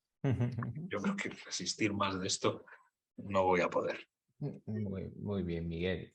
Bueno, ¿Te parece que demos todo lo que pie queráis. a ver si hay alguna pregunta? Sí, pues yo he sido demasiado largo, pero es que cuando empiezo, fíjate que no os he No. leído nada, pero cuando empiezo a hablar de esto, claro, es que hay tantísimas cosas que decir y tantas que es No complicado. te preocupes. Además es un tema que la dureza del tema y la claridad con la que tú nos lo has transmitido, pues puede haber generado hasta cierto silencio en nosotros. O sea, es decir, ¿qué preguntamos nosotros ante esta situación que además ha mostrado un grado de complejidad enorme, ¿no? Bueno, aún así vamos a darle la posibilidad a los asistentes de que levanten la mano por si quieren lanzar una pregunta, porque no todos los días tenemos a alguien tan preparado. No veo ninguna mano levantada, entonces pues voy a hacerlo yo, Miguel, porque tengo que confesarte que a mí me ha dejado desazonado tu intervención. Lo esperaba, pero me ha dejado inquieto en varios sentidos, ¿no? Y creo distinguir muy bien o notar que hay como dos grandes cosas. Una es la realidad, por así decirlo, el diagnóstico de lo que tenemos delante, que no es un hecho aislado, que no es, y eso ha quedado muy claro en tu expresión, en tu intervención. Es más, que no es algo que tiene que ver con momentos puntuales, con procesos puntuales de impulso sexuales, físicos, sino que tiene que ver con algo mucho más gordo, que es el pecado constitucional del hombre, ¿no? Y eso tiene que ver con la dinámica espiritual y demás. Ahí tenemos, digamos, el diagnóstico. Y después hay otra gran pestaña, que es el tratamiento. Y me ha sorprendido, tengo que confesarte, me ha sorprendido ver ahí la sinodalidad. O sea, si no esperaba que fuera a aparecer esa palabra ahí, entre otras cosas porque no sé, tengo la sensación, Miguel, de volver a 1975, donde yo no estaba vivo. O sea, es decir, yo nací en el 78 y he crecido durante estos 44 años en la herencia de una gente que supo hacer bien una transición, por mucho que otros digan que no. Yo tengo mi experiencia de ser un heredero, un hijo del esfuerzo de unas personas que supieron pasar de un régimen, de una situación muy dura, a otra situación mejor, pero entre el 75 y el 78, ¿qué pasa? Pues pasa que hay infinidad de tensiones, donde casi todo el mundo coincide en el diagnóstico, casi todo, pero ¿cómo se pone un tratamiento en marcha? Entonces tengo la sensación de que esto de la sinodalidad es algo parecido, de que estamos viviendo algo muy parecido. El modelo de iglesia en el que hemos estado viviendo hace agua y la magnitud de esas aguas quizá todavía no la hemos tocado del todo en España, pero es evidente que estamos en una crisis. Pero ¿cómo se pasa del 75 al 78 sin que la iglesia se rompa, sin que nos matemos unos a otros, sin que un montón de gente pierda la fe? ¿Cómo se hace eso? Entonces, claro, ahí en tu intervención yo te diría, a mí me parece que el modelo, la división clérigos-laicos, que está muy clara en el Código de Derecho Canónico y que tú retrotraes al siglo IV, ¿vale? Muy bien. Y que desde luego nuestra Iglesia Católica se acentúa en Trento, ¿no? ¿Cómo hacemos para pasar a nuestra nueva fase histórica sin perder lo bueno que tiene esa división clérigos-laicos? Porque claro, yo puedo hablar por mí. En mi vida hay sacerdotes que son los que me han traído hasta aquí. Y en las vidas de muchos de nosotros hay sacerdotes santos que siendo clérigos han hecho bien su tarea y la Iglesia ha hecho bien su tarea en ellos. ¿Qué hacemos? ¿Rompemos esa división clérigos-laicos y entramos en otro modelo que se parece mucho más al de la Iglesia protestante? Que también te diría, oye, ¿y qué pasa con este tema en las otras confesiones religiosas? ¿Es que en la Iglesia protestante no hay abuso? Efectivamente, efectivamente. Entonces, perdón por la intervención tan larga, Miguel, pero esa desazón es la que tengo. Es decir, ¿cómo pasamos de lo que sabemos que ha funcionado mal a algo en lo que queremos funcionar mejor, pero sin que se nos muera demasiada gente por el camino? Porque claro, lo de la sinodalidad, el Papa lo está diciendo por activa y por pasiva, Miguel, pero es que tú lo coges, el Concilio Vaticano II, y coges el del Código de Derecho Canónico, y es que está ahí. Claro. Lo único que hace falta es ponerlo en marcha. Ponerlo en marcha, eso es muy característico de este papado. No es decir nada nuevo, es hacer las cosas que ya se sabe que están y que no se hacen. Entonces, claro, ponerlo, es decir, que no haya un desfase tan enorme entre la teoría y la práctica, es más bien eso, porque en teoría tenemos muchísima. En este caso, que yo comparto además tu desazone, porque yo digo, bueno, no sé, yo me muero pronto, ya veremos qué más pasa, no. Tenemos una gran diferencia de edad. Yo ya estaba casado cuando tú no habías nacido, tú figúrate. pero efectivamente yo digo, vamos a ver, cuestión central, la paternidad espiritual es de la economía de la encarnación. Luego, tiene que seguir presente. Y como a ti te ha pasado y a mí me ha pasado, sacerdotes santos han sido fundamentales en nuestra formación y en nuestra adhesión a la Iglesia. No solo sacerdotes santos, comunidades donde se veía que eso ocurría.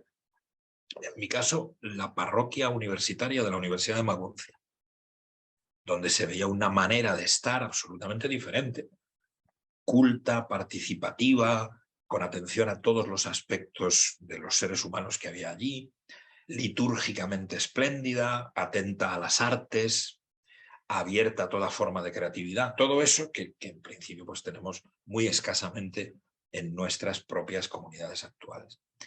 Entonces se trata de que eso vaya impregnándonos, es decir, que tengamos una relación también con la cultura, con el arte, con la filosofía, con todo, infinitamente más natural, que muchas veces es obstaculizada por quienes ahora parece que la monopolizan, ¿no?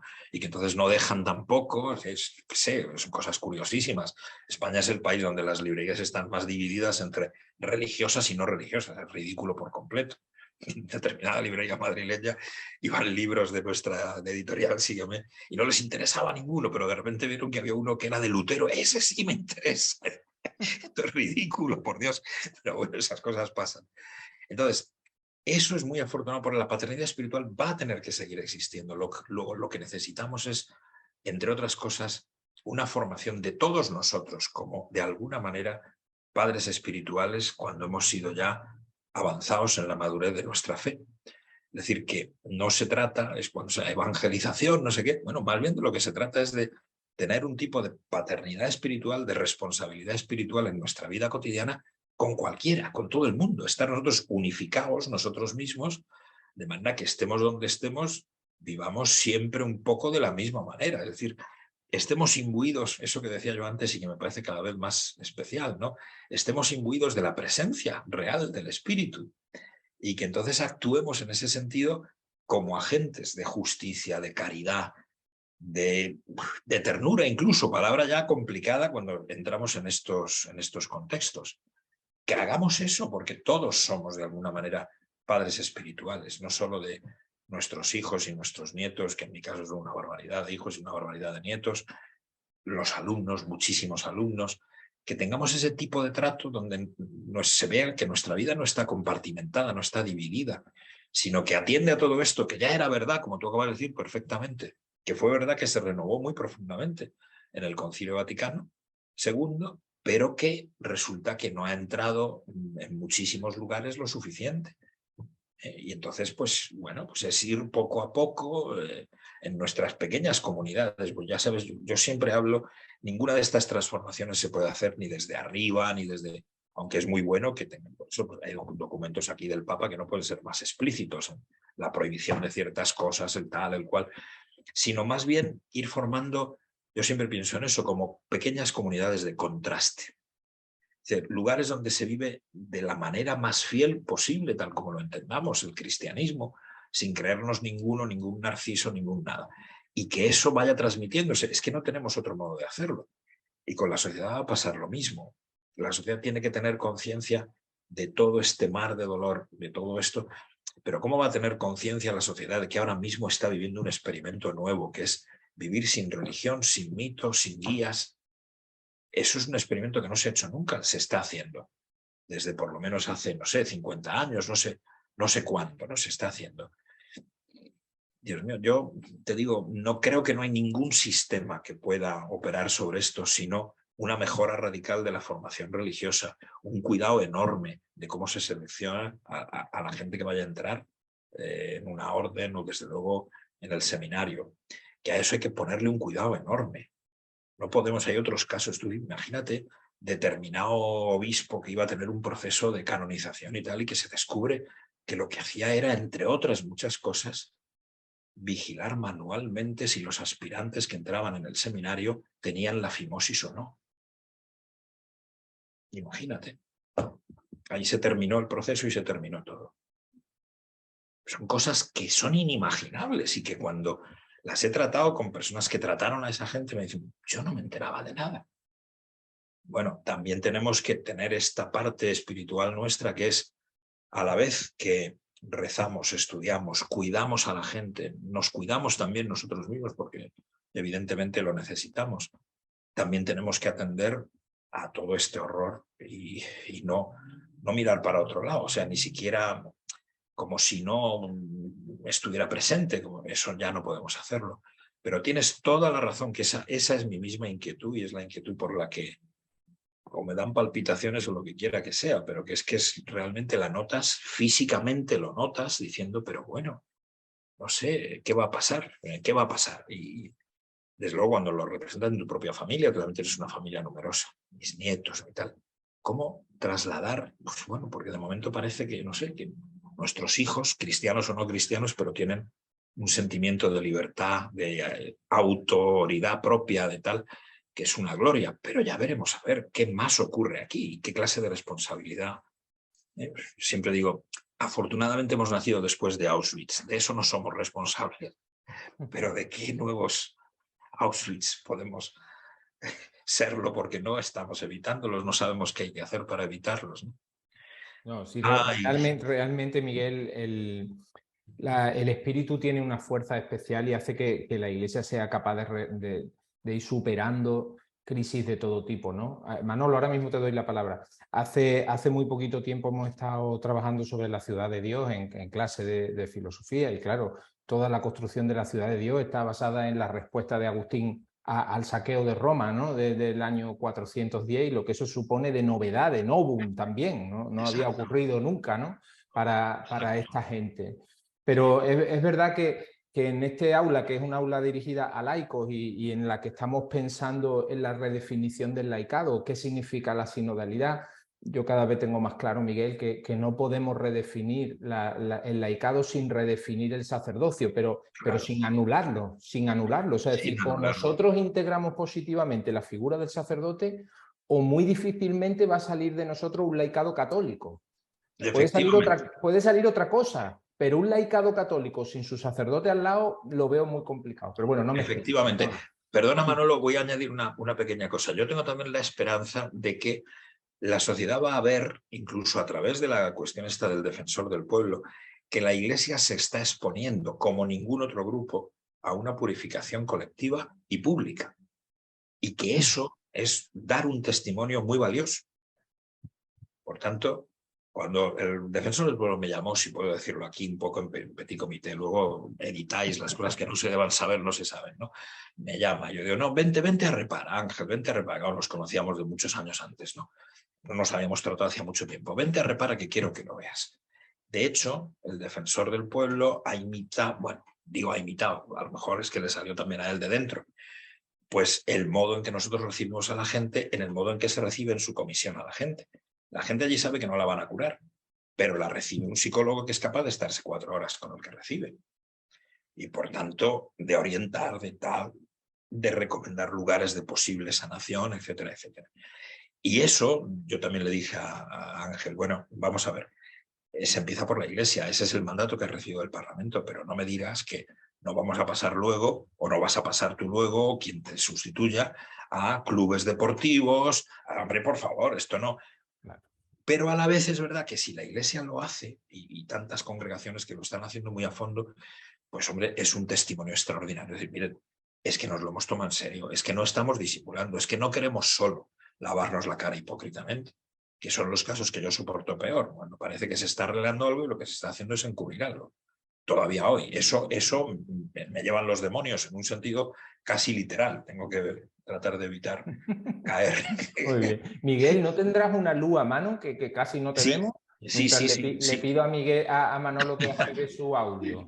Manolo, por favor, activa tu micrófono. Ahora te escuchamos y creo que ya vemos un poquito más a Miguel. Eso es, muchas gracias. Adelante, Manuel. Bueno, yo primero quiero pedir disculpas porque he llegado un poco tarde a la exposición de Ángel y no he podido escucharla entera, y a lo mejor lo que voy a decir ya él lo ha explicado, pero escuchándolo, si no he entendido mal, él decía que había víctimas que no sabían que eran víctimas, que no se daban cuenta de ser víctimas. No sé si es así o no. Sí, pasa mucho, sí. Que reprimen, que no se dan cuenta, que han olvidado. Pero yo, desde mi ignorancia más absoluta en este asunto, ¿cómo alguien que está abusando de mí, no sé yo que está abusando de mí, que yo soy, que soy una víctima de esa persona? ¿Cómo puede pasar esto? No lo entiendo. Mira, pasa en 2 niveles. Hay uno que es la infancia, y entonces, claro, también el caso es que es muy asqueroso. Bueno, no te lo describo el caso, pero de repente alguien se da cuenta de que tiene un extraño síntoma y procede a un psicoanálisis.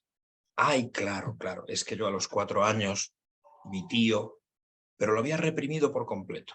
Hay estudios psicológicos sobre esa represión completa, incluso en casos que son hasta con 8 o con 9 años.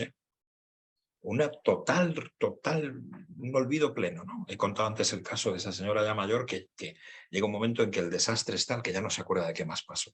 No sabe contar si hubo 5 visitas al exorcista, 10, 1, 2, no sabe lo que pasó, ¿no? Y luego hay el otro caso que es terriblemente complicado, sobre el que hay alguna literatura y es lo más difícil, que es cuando parece que lo que hay es lo que alguien por fuera diría, bueno, lo que tenéis es que sois 2 amantes, no un señor que está abusando de una chica o, en fin, una señora de una señora, en fin, todas las combinaciones que quieras. No, simplemente sois amantes y ya está.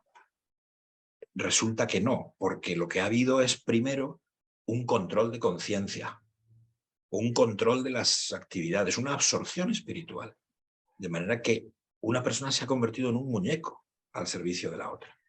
Y eso es muy difícil descubrirlo en serio. Tú notas que hay relación sexual que no debería haberla, tal, te puedes como negar, pero a la vez vienen estas otras fundamentaciones. No, mira, esto en realidad es que tú me incitas, pero yo lo que te transmito es ternura, es el cuidado de no sé qué, es tal y cual. Y luego, pues, esa situación se prolonga y al final la víctima ya no sabe si consintió, si no consintió, sí. Y ha sido precisamente porque el abuso de conciencia ha sido de tal categoría que te has convertido en una marioneta de alguien. Y algún caso descrito solo ha despertado al ver que había más marionetas. Entonces ha comprendido que era falso toda la historia que se había montado y que, o sea, son cosas verdaderamente abismales, ¿no? Que las Es una tenemos locura. descritas. Claro, prácticamente locura. Dice, pero ¿cómo puede ser? ¿Cómo puede ser? Y Si uno luego, piensa, sí. perdón. No, es que hay muchas. Ahora vamos a traducir un libro que es muy sencillito, pero es de una teóloga protestante muy, muy interesante que se llama Lita Basset. Y es un libro sobre precisamente la perversión, las manipulaciones perversas. Y lo hace porque ella es exegeta, comentando el Nuevo Testamento. La cantidad de dispositivos perversos, ¿no? En las historias sobre Jesús, en tal, mira, le hacen esta pregunta, pero no quieren la respuesta, lo que quieren es forzar no sé qué situación, tal. Entonces es una descripción de todo el sistema, del modo en que en la vida cotidiana nos metemos unos con otros ejerciendo un tipo de perversión, en definitiva narcisista, que sume a otras personas en la desdicha más o menos fuerte, porque te ves manipulado, te ves en manos de otros, te ves bajo el control de no sé qué, no te diriges a ti mismo. El otro día un chico me dijo que, bueno, que es que hasta le habían metido en un psiquiátrico porque había tenido ciertas resistencias dentro de determinada congregación religiosa. Y dice, pero es que esto es presión psiquiátrica y se hace bastante. Y dice, pero Dios mío. Y siendo él profesor de filosofía me llegó a decir, yo la verdad es que no he tenido mi vida en mis manos nunca, ahora un poco. Pero joder, profesor de filosofía, ¿y puedes decirme eso? Sí, cuando se murió mi padre, que ya tenía disidencias respecto del grupo en que estábamos, el director de mi tesis me dijo, lo único en lo que no tienes que pensar es en la muerte de tu padre. Para filosofar. Porque entonces te metes en el problema de que mi padre tenía disidencias, no sé qué, yo, tal cual, y pones en cuestión. Fíjate qué cosas, es que son los mecanismos de la perversión, ¿no? Que nos afectan enormemente a todos, porque es eso. Tú sales de decir algo que te ha llenado, que te ha tal, yo qué sé, en un auditorio grande, ¿no? Y a lo mejor pues viene eso, como a mí me pasó el loquito este del otro día, ¿no? Que vino como a atacarme, pero bueno, hombre, en fin, critica lo que he dicho, tal, pero no utilices un mecanismo que es como para destrozar el sentido que tienen otras personas, ¿no? Esto de disminuir el sentido que tienen las cosas para otros, ¿no? Que es lo que es la traición, la perversión. Y eso es una trama enormemente complicada, ¿no? Cuando ves un caso real dices, pero ¿cómo es posible esto? Pero claro, Pues si has sí. entrado, pero pasa, has entrado igual en un monasterio donde es que se te manda, yo qué sé, hasta que adelgaces, que no sé qué, que todo, pero a un momento te dan órdenes contradictorias, hay descripciones de eso. Y entonces ya no sabes a qué debes. Un día resulta que eres la preferida de no sé quién y al día siguiente pasas a ser la más castigada. Otras, y hay cosas rarísimas, te podría leer muchos ejemplos de los que he tenido que ir cosechando. De, no celebres la resurrección, celebra la cruz. Te han hecho una mala pasada. El modo en que tú la soportas es lo que importa. La culpable da igual, no se le dice nada. Pero tú, que has sido la víctima, a ver cómo soportas eso. Porque si no lo soportas bien, no te unes a la cruz de Cristo. Bueno, en fin, una locura. Y esas locuras. En ese sentido, y en esto último que hice, lo enlazo, hace unos días hablaba con un sacerdote y de este mismo tema, ¿no? Y él me decía, bueno, Manolo, esto de los abusos en la iglesia es una cosa insignificante, muy nimia, y lo que pasa es que algunos grupos políticos de izquierda lo están levantando para hundir a la iglesia, pero en la iglesia eso de los abusos no existe. Hay muchísimo más abusos en cualquier otro ámbito, en los colegios o cualquier otro ámbito, que en el seno de la iglesia. Entonces a mí, escuchándolo, me daba la sensación como que se estaba negando, aunque sea una persona, aunque fuera una persona. Yo no digo que sea más que en los colegios o menos que en los colegios, o que en los gimnasios, o que en otros ámbitos, me da igual. con que hubiera una persona, hay que denunciarlo y hay que perseguirlo y hay que acabar con eso. Y uno esto con lo que antes también se decía, ¿cómo lo hacemos para que pasemos una transición sin o con los mínimos muertos posibles? No sé si ha dicho muertos o víctimas o no sé lo que ha dicho. Muertos ha dicho, ¿no? Me parece, sí. Sí, sí, esa ha sido la expresión, más o menos feliz, pero es a lo que me quería referir. ¿Me entendéis? En sentido figurado. Sí, sí, sí. Entonces yo digo, es que da igual, o sea, la Iglesia vive de la sociedad, está en la sociedad, es la sociedad, y si hay una persona que está cometiendo un delito y de esta envergadura, me parece que hay que denunciarlo y hay que meterlo en la cárcel, y punto. O hay que curarlo si se le puede curar, que dudo que una persona que llega a esos extremos que estoy escuchando se pueda curar, no lo sé. Pero desde luego, lo que no se puede hacer jamás, desde mi punto de vista, y hablo desde la ignorancia más absoluta, es escuchar lo que estoy escuchando y ocultarlo. Eso sí que no se puede hacer. Y creo que la Iglesia lo está haciendo. O me llega esa información o es lo que siento, que lo oculta. Y más hablando de la conversación con este sacerdote, ¿no? Entonces, que hay sacerdotes santos, por supuesto, muchísimo, la mayoría, todos, casi todos, pero que hay bestias que deberían estar metidas entre rejas también. Y hay que denunciarlos. Y ya está, y punto. Y yo ahí no pongo vaselina. Tú no puedes destrozar la vida de una persona, tenga 4 años, 8 o 60, me da igual. No puedes destrozar la vida de una persona. Y si la destrozas y yo me entero, vas a la cárcel. Muy bien, Manolo.